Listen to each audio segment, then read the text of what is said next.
President Trump stands with Saudi Arabia after the American intelligence community concluded that the Saudi crown prince ordered the murder of the Washington Post journalist Jamal Khashoggi. Today, the president insulted the murder victim and sided with the Saudis, who said our CIA is wrong. A live look at the White House, where President Trump will have an opportunity to address reporters at any moment now after the statement he issued earlier today. We now know that the Saudi hit squad tortured and killed Jamal Khashoggi inside the Saudi consulate in Turkey. Yet in his lengthy missive, riddled with presidential exclamation points, Mr. Trump wrote today in part, "We may never know all the facts surrounding the murder of Mr. Jamal Khashoggi. In any case, our relationship with the Kingdom of Saudi Arabia."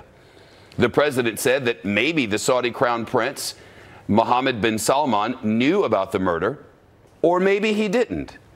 Yet the CIA has concluded not only that he knew, but that he ordered the brutal killing.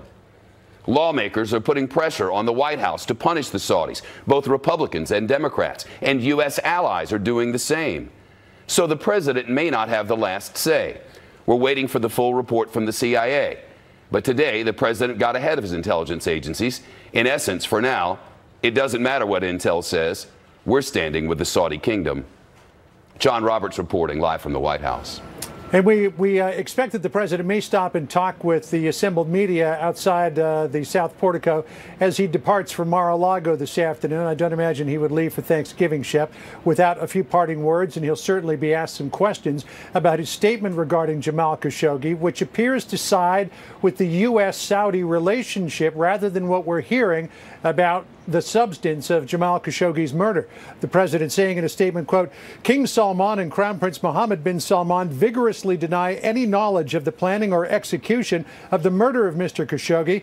Our intelligence agencies continue to assess all the information, but it could very well be that the Crown Prince had knowledge of this tragic event.